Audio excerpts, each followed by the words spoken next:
Story 1. Somewhere in Louisiana. I don't know where, but there isn't a more corrupt, dysfunctional, and not-for-the-people government anywhere else that can surpass that level of dysfunction. Story 2. Easy. It's New Orleans. The depths of corruption in that city boggle the mind. Every department of the city government and every business that contracts with the city government is involved. There was even a secret sex dungeon in the Sewerage and Water Board office. Story 3. Brookside, Alabama, has a significant scandal involving speed traps. The journalists who exposed this issue won a Pulitzer Prize for their work. Story 4. Jackson, Mississippi, has faced ongoing challenges for decades. The state often comes under scrutiny whenever Jackson makes the news, but many of the city's issues are self-inflicted due to widespread corruption. The state does not provide support, partly because the city has made it clear that it will not accept state funding without control, and the state lacks confidence in the city's ability to manage the funds. As a result, the state refuses to allocate any money. Jackson serves as a classic example of a situation where the federal government may need to intervene and take control of the city, similar to the actions taken in Flint or Detroit. Story 5. Buffalo for the real answer. Chicago for the popular answer. Washington, D.C. for the scary answer. Buffalo, New York, has a long-standing reputation for corruption similar to places like Chicago or Baltimore, stemming from a history of gangster crime that flourished during Prohibition. While other cities have evolved into different forms of corruption, Buffalo maintains a consistent history of wrongdoing. The worst contemporary offender is Mayor Brown, who has been in office for approximately 25 years despite evident and repeated misappropriation of funds for personal use. This is well known, making it clear that the situation is unlikely to change. The police department is widely regarded as corrupt. A video surfaced a couple of years ago showing police officers in Buffalo brutally beating a 75-year-old man on the street for no apparent reason.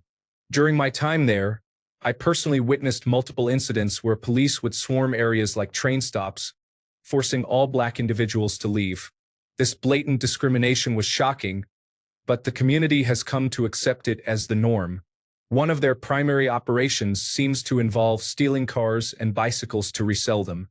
I was skeptical about this until it happened to me. The police approached my marked moped, stopped, got out, and loaded it into their vehicle before driving away. When I reported the theft to the station with video evidence and my registration, they flatly denied any knowledge of the incident. However, about 2 months later, they held a vehicle auction, and my stolen moped was listed for sale with my out-of-state license plate still attached. The police department sold it for only 10% of the price I originally paid 2 years prior. I've only scratched the surface, as I didn't live there long for obvious reasons. But Buffalo is undeniably corrupt. Story 6. When it comes to cities, see them as what we call human society in a nutshell.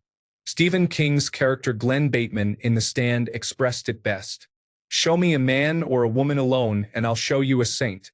Give me 2 and they'll fall in love. Give me 3 and they'll invent the charming thing we call society.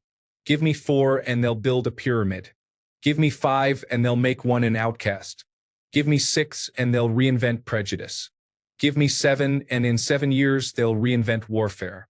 Man may have been made in the image of God, but human society was made in the image of his opposite number and is always trying to get back home. Story 7. I'm not a huge podcast person, but I recommend the podcast Crime Town. In Season 1, they do a deep dive into a corrupt mayor of Providence, Rhode Island, who was controlled by the mafia, imprisoned an opponent, and still got re-elected. It's been a while since I listened to it. Season 2 is also great. They explore Detroit. Story 8. Honestly, go smaller. Some counties in rural America can be quite tyrannical. Cities have some sense of oversight, even if corrupt. Counties often operate unchecked, exploiting everyone they can, whether passing through or living there. Story 9. The mayor of Oakland was just raided by the Federal Bureau of Investigation and a slew of other agencies. Oakland has the highest real estate transfer tax in the country, combined with one of the highest-priced and most active real estate markets, resulting in incredible property tax revenue. Yet, there is no money for schools, fire departments, police, or road repairs. To get building permits 60% faster, you just have to authorize overtime for the plan reviewer. How much overtime? I don't know. What's the rate? Who's to say? Do you want your permits in 3 weeks or 3 months? The answer is Oakland. Story 10. I don't know, everyone. I get the feeling that the most corrupt places do not have media watching them or corruption prosecuted like the major cities you were mentioning. There are towns in Idaho that are run by and for the Aryan Nation, for example. Story 11. Atlantic City, New Jersey, may not be the most corrupt city in the United States, but it is certainly one of the most corrupt. 5 of the last 8 mayors have been charged or convicted of crimes, and that is just the tip of the iceberg. Story 12. New Orleans, and I doubt it's close. France offered prisoners freedom if they would marry a prostitute and move to Louisiana back in the 1700s. We have been like this for a long time. In recent history, former Mayor Ray Nagin served federal time on 21 counts, including wire fraud, tax evasion, and bribery. Federal charges are imminent for our current mayor, LaToya Cantrell. The New Orleans Police Department is currently under a federal consent decree and has been known to be full of bad actors for generations. Look no further than the Danziger Bridge shooting after Hurricane Katrina. On the note of Hurricane Katrina, tons of money have gone missing, with many projects unfinished almost 20 years later. We get our tickets fixed here. Need anything from City Hall? Who do you know? We truly are the city that care forgot. We are a mess, but I love her still. Story 13. The most corrupt is probably a small town, as seen in the case of Tiffany Henyard. However, for large cities, Washington, D.C., New Orleans, Chicago, New York. Story 14. Lakewood, New Jersey, is a town managed by the Hasidic Jewish community, which has significantly impacted the school district's finances. The district is in considerable debt, amounting to millions of dollars, allegedly due to embezzlement in some instances. Consequently, the state provided funds directly to the school district to help cover the debt and restore financial balance. However, reports indicate that the school board misappropriated those funds as well.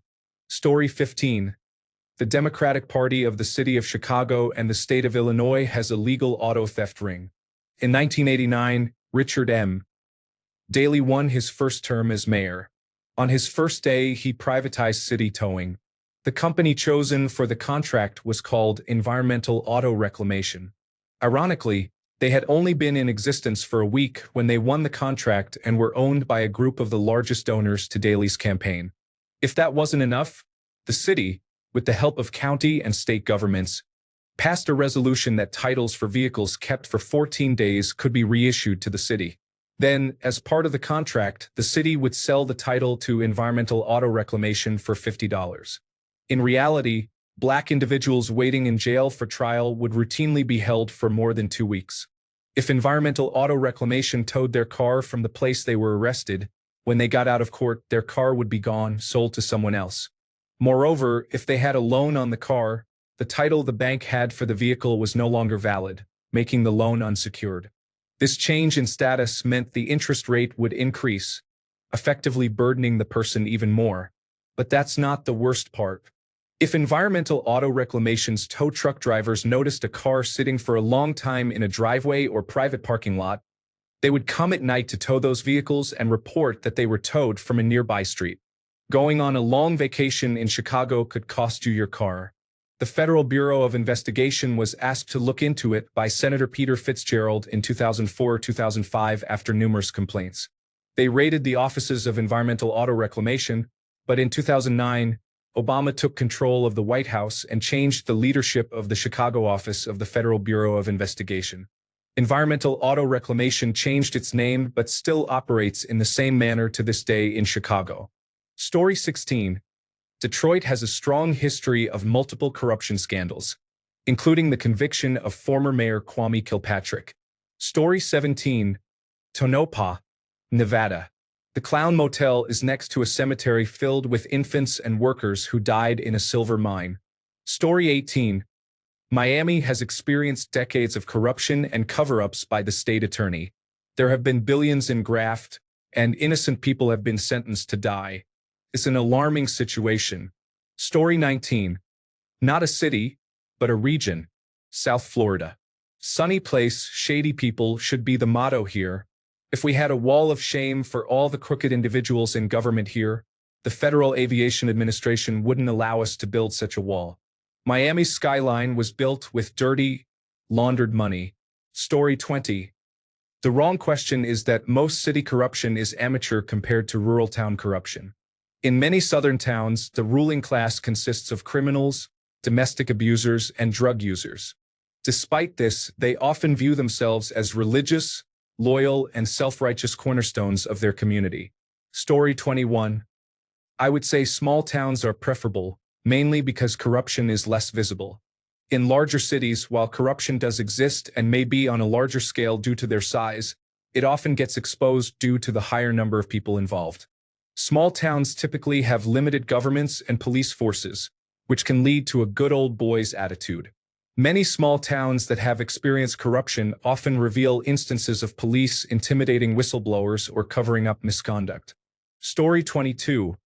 Wilkes-Barre, Pennsylvania, is my hometown. About 8 years ago, a juvenile county judge was involved in a scandal where kids were placed in private lockups in exchange for kickbacks. After their release dates, some guards would not let them leave.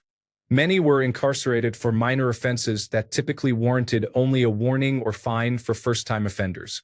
This situation received extensive national and international news coverage.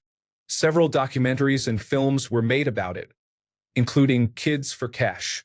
The judge is now serving a long prison sentence, along with several others involved in the scandal, including local former NFL player Greg Scribnak. Corruption persists to this day, particularly among some judges. Recently, a judge was demoted after it was discovered that she dismissed 3 DUI charges against her son's 16-year-old friend. Story 23, Portsmouth, Ohio, or at least it was when I attended college there in 2008. I am unsure of the reasons, but when I first drove into downtown, I noticed no businesses were open except for a bar, and there were signs in the windows that stated, "Portsmouth government is corrupt." I later discovered that the city was a significant hub for drugs. I lost a few friends there due to drugs and violence. The police advised us never to leave campus. Story 24.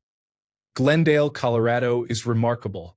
Located in the Denver metropolitan area, the town is filled with apartments, yet voter turnout is low. The city generates millions in tax revenue, which often benefits the friends of the mayor and city council members who own businesses and land. City Hall requires investigation, whether by the Federal Bureau of Investigation or an investigative journalist. Story 25. City of Industry, California. True Detective Season 2 was about a version of that city. The basics are that it is a city designed as a haven for businesses in the Los Angeles area to avoid taxes. The city has a large industrial area and approximately 100,000 workers, but the population of residents is around 200. The businesses are in the city to avoid paying taxes for the surrounding parts of Los Angeles. Everyone living in the city is an employee residing in city-owned housing or is part of the long-term family that runs the city. There are constant scandals emerging, with everything from outrageous pension claims to $20 million solar deals. Story 26. Where is Las Vegas located? The city was founded by organized crime and has been managed by a former mob lawyer and his wife for 25 years. Story 27. The mayor was caught stealing money from children's hospitals. The scheme involved a children's book she wrote, which bore her name but never reached the hospitals. Instead, they were sitting in warehouses. Every member of the legislature demanded her resignation. She remained in office for months afterward.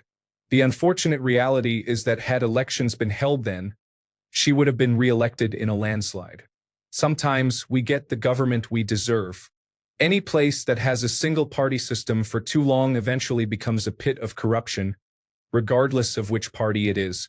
Story 28. For all of you who name big cities, you are incorrect. Small cities can be worse.